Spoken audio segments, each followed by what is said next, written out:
Hello बच्चों, welcome to excellent matters जो कि आपके एग्जाम्स आने वाले हैं। तो आज हम सेंट मैरीज स्कूल प्रयागराज के हाफ ईयरली के प्रीवियस ईयर के पेपर सॉल्व करवाएंगे, जिससे आपके एग्जाम के अच्छे प्रिपरेशन हो सकें। जो कि आपको देख सकते हैं, ये हाफ ईयरली का पेपर है, ठीक है, जिसमें आपका पहला क्वेश्चन था state wherever the following statements are true और फॉल्स। पहला क्वेश्चन क्या है? Red lead oxide on strong heating gives off oxygen gas. तो इसका आंसर आपका क्या था? इसका आंसर आपका क्या होगा? ट्रू, क्योंकि आपको पता है कि रेड लेड ऑक्साइड को जब स्ट्रांगली हीट किया जाता है तो उससे ऑक्सीजन गैस निकलती है और रेड मोनो ऑक्साइड। दूसरा क्या है? A lot of heat energy is observe during a physical change. तो इसका आंसर आपका क्या होगा? फॉल्स, क्योंकि आपको फिजिकल चेंज के दौरान ये बताया जाता है कि इसमें किसी भी टाइप की एनर्जी ऑब्जर्व या रिलीज नहीं होती है। During the nuclear fission only a slow neutrons can break uranium atom. इसका भी आंसर आपका क्या होगा? ट्रू, क्योंकि कुछ आइसोटोप्स ऐसे हैं, यूरेनियम हो गया, प्लूटोनियम हो गया, जिसमें स्लो न्यूट्रॉन्स द्वारा ही न्यूक्लियर फिजन स्लो न्यूट्रॉन्स के द्वारा ही होता है। चौथा, hydrogen is the non metals and hence form anions. इसका भी आंसर आपका क्या होगा? ट्रू, जो कि आपको बताया जाता है कि हाइड्रोजन आपके H+ हाइड्राइड आयन बनाते हैं। पांचवा, most of the elements do not exist an elementary form of the nature. इसका भी आंसर आपका क्या होगा? ट्रू, क्योंकि जो पेरियोडिक टेबल में 118 एलिमेंट्स बताए गए हैं उसमें सारे एलिमेंट्स नेचर में फ्रीली स्टेट में नहीं पाए जाते। दूसरा क्वेश्चन आपका है मैच द फॉलोइंग, जिसमें पहला है आपका an isotope of an hydrogen. जो कि आपको पता है कि हाइड्रोजन के 3 आइसोटोप होते हैं, प्लूटोनियम, ड्यूटेरियम और ट्राइटेरियम, जिससे इसका आंसर आपका क्या हो जाएगा? ड्यूटेरियम। दूसरा क्या है? के शेल। आपने एटम में अभी तक 4 शेल्स पढ़े होंगे, कौन कौन से? के, एल, एम और एन। के में आपके 2 इलेक्ट्रॉन्स एग्जिस्ट करते हैं, एल में आपके 8, एम में 18 और एन में 32। तो जिसके कारण एल शेल में आपके कितने इलेक्ट्रॉन्स हो जाएंगे? 8 इलेक्ट्रॉन्स हो जाएंगे। लाइटेस्ट नोबल गैस, आपको पेरियोडिक टेबल में बताया जाता है कि जो हीलियम है आपका सबसे लाइटेस्ट नोबल गैस हो जाएगा, जिसके कारण इसका आंसर क्या होगा? Helium 3। Electronic configuration of chlorine, आपको पता है क्लोरीन का एटॉमिक नंबर होता है 17। तो जब हम इसका इलेक्ट्रॉनिक कॉन्फ़िगरेशन करते हैं तो कुछ इस टाइप से आपको मिलता है, तो जिसके कारण इसका आंसर आपका क्या हो जाएगा? 2, 8 और 7। पांचवा है आपका एम शेल। एम शेल आपका कितने नंबर पे आता है? 1, 2 और 3, मतलब जो आपका थर्ड शेल होता है वो कौन सा शेल होता है? एम शेल होता है। तो इसका आंसर हो जाएगा थर्ड शेल। नेक्स्ट क्वेश्चन आपका right the electronic configuration of the following atoms. पहला एटम है आपका नाइट्रोजन। आपको पता है नाइट्रोजन का एटॉमिक नंबर होता है 7, तो जिसके कारण इसका इलेक्ट्रॉनिक कॉन्फ़िगरेशन क्या बन जाएगा? 2 और 5, ठीक। दूसरा है आपका पोटेशियम। पोटेशियम का इलेक्ट्रॉनिक एटॉमिक नंबर कितना होता है? 19। तो जब हम इसका इलेक्ट्रॉनिक कॉन्फ़िगरेशन करेंगे तो 2, 8, 8 और 1। कैल्शियम, कैल्शियम का एटॉमिक नंबर आपका कितना होता है? 20। तो इलेक्ट्रॉनिक कॉन्फ़िगरेशन क्या बन जाएगा? 2, 8, 8 और 2। ऑक्सीजन, ऑक्सीजन का एटॉमिक नंबर कितना होता है? 8। तो इलेक्ट्रॉनिक कॉन्फ़िगरेशन आपका क्या बन जाएगा? 2 और 6। नेक्स्ट क्वेश्चन क्या है? Next question, classify the following changes as a physical change और केमिकल चेंज। आपको फिजिकल चेंज में बताया जाता है कि फिजिकल चेंज ऐसे चेंज होते हैं जिसमें मैटर के मॉलिक्यूल्स तो नहीं बदलते, लेकिन उनकी स्पेसिफिक प्रॉपर्टीज में चेंज किया जाता है, लेकिन उनके स्टेट को बदले बिना। और आपके केमिकल चेंज ऐसे चेंज होते हैं जिसमें मैटर के मॉलिक्यूल्स के साथ उन पे क्या बोले, स्टेट हम छोड़ देते हैं, स्टेट वाली लाइन ही हटा दो, फिर बस यही बता देते हैं ना, मैटर के मॉलिक्यूल्स बदलने बिना उनकी स्पेसिफिक चेंज होता है। इसमें मैटर के मॉलिक्यूल्स और स्पेसिफिक चेंज दोनों बदलते हैं, बस बात खत्म, स्टेट हटा ही दो।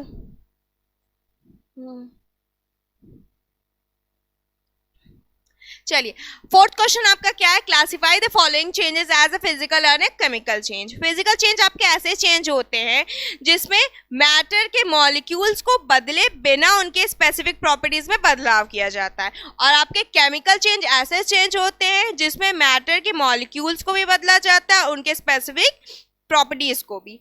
तो आपका रेस्पिरेशन, पहला है आपका रेस्पिरेशन। रेस्पिरेशन आपका कौन सा चेंज हो जाएगा, केमिकल चेंज हो जाएगा। क्यों, क्योंकि केमिकल चेंज के रेस्पिरेशन की प्रोसेस के दौरान जो ग्लूकोज बनता है उसको वापस उसकी इनिशियल स्टेट में नहीं लाया जा सकता।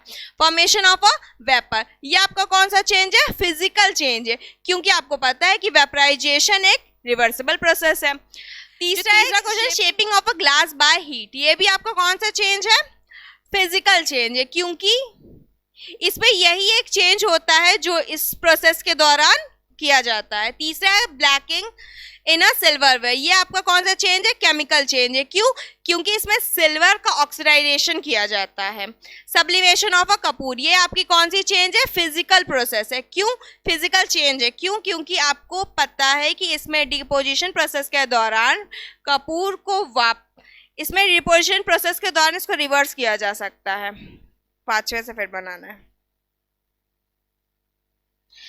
Sublimation of a Kapoor, sublimation of Kapoor आपका कौन सा चेंज है, फिजिकल चेंज है। क्यों, क्योंकि इसमें डिपोजिशन प्रोसेस के दौरान इसको वापस रिवर्स किया जा सकता है। चलिए, फिफ्थ क्वेश्चन आपका क्या है, name the following the smallest unit of an element which show all the properties of an element. इसका आंसर आपका क्या होगा, एटम। क्योंकि आपको ये बताया जाता है कि जो मैटर होता है, एटम होता है, वो मैटर का सबसे स्मॉलेस्ट पार्टिकल होता है जो किसी केमिकल रिएक्शन में पार्ट लेता है।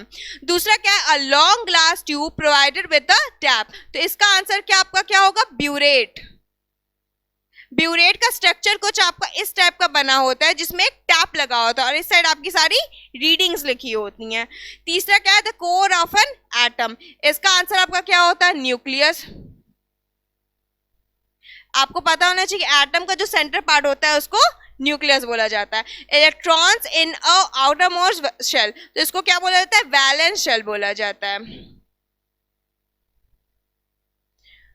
The reaction which provides with the absorption of energy, the reaction which provides with the absorption of energy, तो वो कौन सी रिएक्शन होती है, एंडोथर्मिक होती है। क्योंकि एंडोथर्मिक प्रोसेस के दौरान ही आपकी एनर्जी ऑब्जर्व की जाती है। चलिए, आपका नेक्स्ट क्वेश्चन है filling the blanks, the constituents of the dash are the present in any ratio, तो इसका आंसर आपका क्या होगा बच्चों, इसका आंसर होगा आपका मिक्सचर। क्योंकि मिक्सचर में जो सब्सटेंस आपके ऐड किए जाते हैं उनका कोई फिक्स रेशियो नहीं होता। The composition of a pure substance can't be altered by any means, इसका आंसर आपका क्या होगा, इसका आंसर आपका होगा फिजिकल। क्योंकि इसमें जो प्रॉपर्टीज और कॉम्पोजिशन होता है वो फिक्स रखा जाता है। Magnetization of the iron is an example of physical change. क्यों, क्योंकि ये आपकी टेम्परेरी चेंज होता है, परमानेंट नहीं। Atomic energy stored in a nucleus of a heavy element like neutrons. Dash is the phenomena in which hydrogen atom fuse in sun, इसका answer होगा आपका न्यूक्लियर फ्यूजन।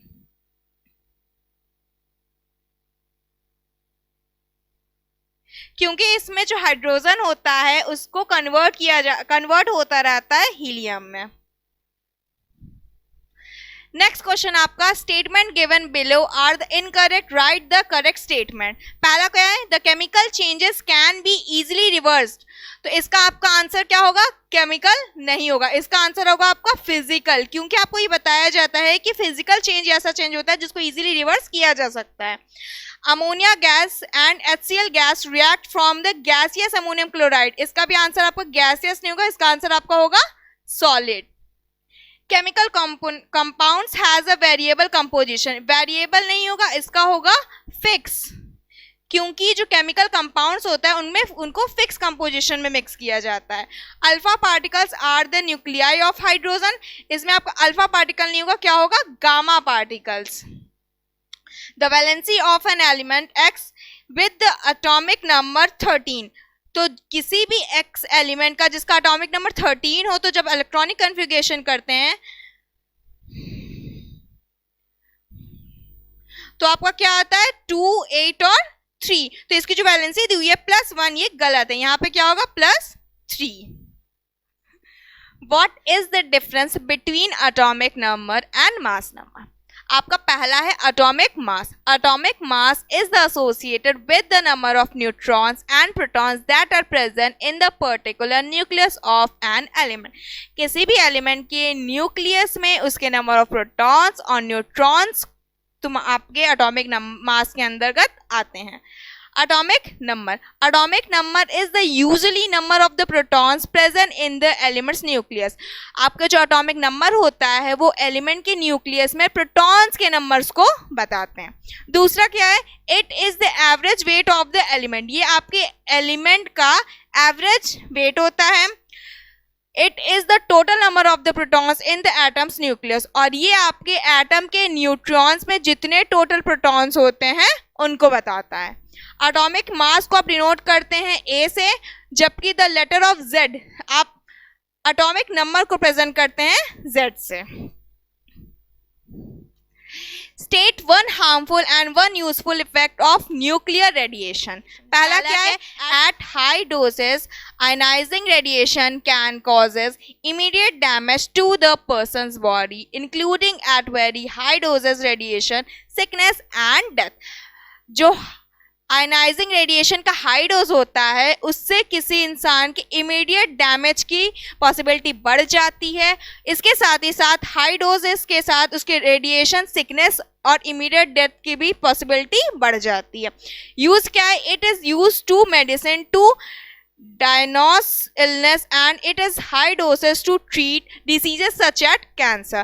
इसको अगर मेडिकल फील्ड में use किया जाए तो इसका नॉर्मली यूज कैंसर के ट्रीटमेंट में किया जाता है। नेक्स्ट क्वेश्चन आपका है, explain electropositive and electronegative valency bye given an example. The tendency of an atom to donate electrons and from positive charge cations. मतलब आपके किसी भी एलिमेंट के एटम के डोनेट करने की जो टेंडेंसी होती है, जिससे एटम डोनेट करने के बाद उस पर एक पॉजिटिव चार्ज आ जाता है या उसको पॉजिटिव कैटायंस भी बोला जा सकता है, वो होता है आपकी इलेक्ट्रोपॉजिटिव वैलेंसी।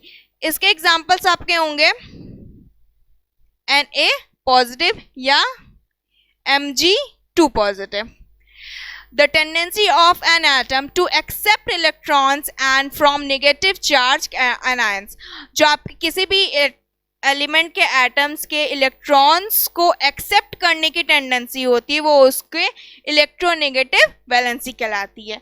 इसके आपके एग्जांपल्स होंगे Cl-। What are the radioisotopes? Give one use each of I-131 and C14. Radioisotopes are radioactive isotopes of an element. किसी भी एलिमेंट के जो रेडियो आइसोटोप्स होते हैं वो उसके रेडियो एक्टिव आइसोटोप्स ही होते हैं। They can also be defined as the atoms that contain an unstable combination of neutrons and protons or excess energy in their nucleus.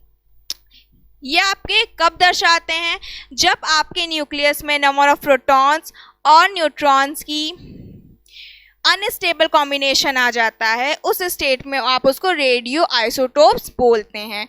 या जब उसमें न्यूक्लियस में एनर्जी का एक्सेस क्वांटिटी बढ़ जाती है। आपके I-131 का एग्जाम यूज कहाँ होता है, treatment of thyroid cancer, and C14 का यूज होता है आपके treatment of tumour.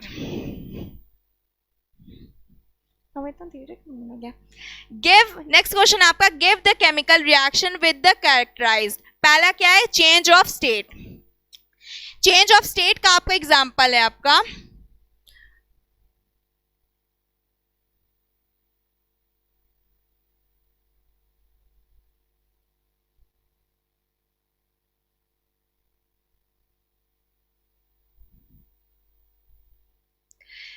H2 gaseous state में, O2 गैसियस स्टेट में, जब इसको कन्वर्ट किया जाता है तो क्या बनता है 2H2O लिक्विड स्टेट में।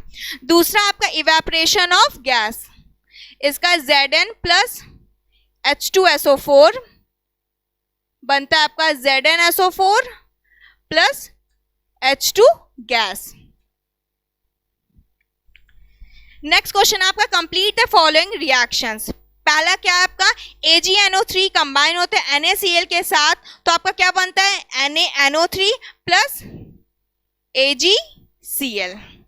नेक्स्ट है आपका CuCO3 आपको कन्वर्ट होता है तो क्या बनता है CuO plus CO2। Explain the drawing geometric diagram how sodium atom from sodium ion। चलिए इसको आपको अच्छे से पता होगा, सोडियम का सिंबल होता है Na जिसका एटॉमिक नंबर होता है आपका 11। तो जब इसको इलेक्ट्रॉनिक कन्फिगरेशन करते हैं तो कुछ आपको इस प्रकार मिलता है, ठीक है। तो किसी भी एटम के आउटर मोस्ट शेल में मैक्सिमम 8 इलेक्ट्रॉन्स चाहिए होते हैं उसको स्टेबल करने के लिए। तो ये जब अपना एक एक्सेस इलेक्ट्रॉन किसी को डोनेट कर देता है तो इसके ऊपर Na पॉजिटिव चार्ज आता है, जिसके कारण इसकी इलेक्ट्रॉनिक कन्फिगरेशन कुछ इस प्रकार हो जाती है। तो यही आपके सोडियम एटम से सोडियम आयन में कन्वर्ट हो जाता है।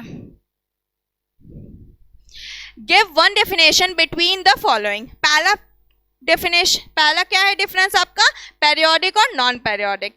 Events that repeat themselves after a fix period changes, मतलब कुछ घटनाएं ऐसी होती हैं जो आपके एक फिक्स टाइम पीरियड के बाद अपने आप को रिपीट करती रहती हैं, वो आपके पेरियोडिक चेंजेस में आ गया। और कुछ changes, the events that do not repeat themselves after regular interval of time are called non periodic changes.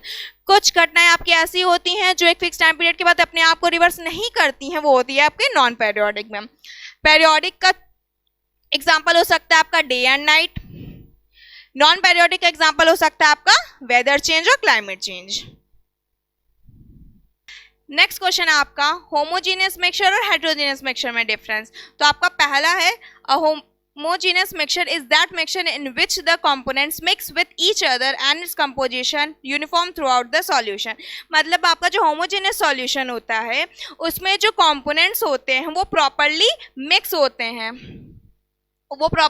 होते हैं और इसके जो कॉम्पोजिशंस होते हैं वो पूरे सॉल्यूशन के दौरान सेम होते हैं।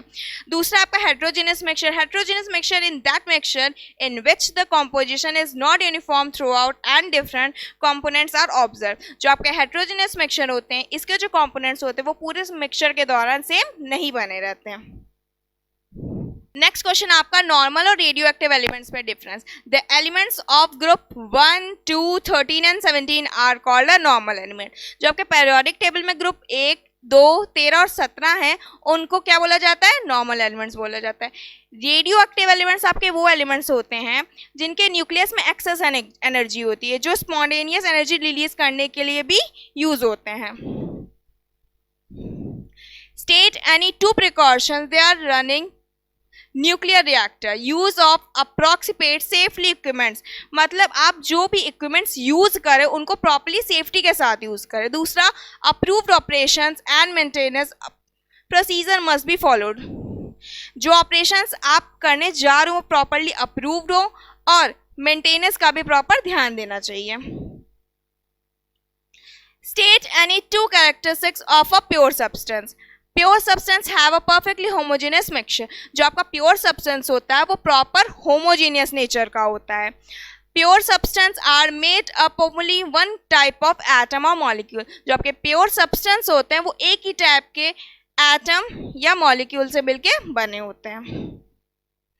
नेक्स्ट क्वेश्चन आपका है name the principle involve in a separation of kerosene oil and water. इसके लिए आपको कौन सा प्रोसेस यूज किया जाता है, डिस्टिलेशन।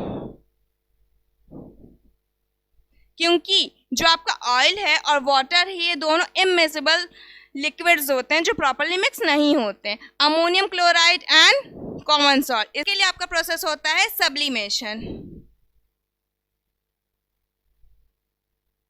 नेक्स्ट क्वेश्चन है आपका common salt and marble powder. इसके लिए आपकी प्रोसेस होती है फिल्ट्रेशन।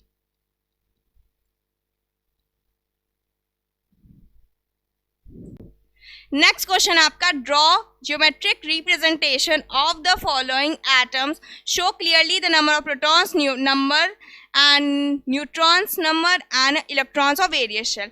तो आपको ये पता होना चाहिए कि जो नंबर ऑफ इलेक्ट्रॉन्स होते हैं वो आपके बराबर होते हैं किसी भी एटम के एटॉमिक नंबर के। सिमिलरली जो आपके नंबर ऑफ प्रोटॉन्स होते हैं वो आपके किसी भी एटम के एटॉमिक नंबर के बराबर होते हैं, लेकिन जो आपके नंबर ऑफ न्यूट्रॉन्स होते हैं वो आपके एटम के मास नंबर और एटॉमिक नंबर के डिफरेंस से पता करते हैं। तो आपका जैसे पहला एटम है वो 6C12, तो इसका जो इलेक्ट्रॉन्स के नंबर होंगे वो क्या 6, इसके प्रोटॉन्स के नंबर भी क्या होंगे 6, लेकिन न्यूट्रॉन्स के नंबर आपके क्या हो जाएंगे 12 - 6 मतलब 6। 13 एल्यूमिनियम 27, तो इसके जो इलेक्ट्रॉन्स के नंबर होंगे क्या होंगे 13, आपके प्रोटॉन्स के नंबर होंगे वो 13 होंगे, लेकिन आपके न्यूट्रॉन्स के नंबर क्या हो जाएंगे 27 - 13 मतलब 14। जब 17 क्लोरीन 35, तो जो इसके इलेक्ट्रॉन्स के नंबर होंगे वो होंगे 17, प्रोटॉन्स के नंबर होंगे ये होंगे 35, लेकिन जो आपके न्यूट्रॉन्स के नंबर होंगे वो होंगे 35 - 17 मतलब 18।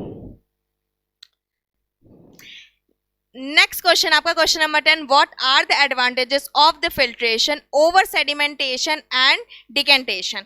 तो filtration is the better technique than sedimentation and decantation because it can separate very fine insoluble particles compare to the letter.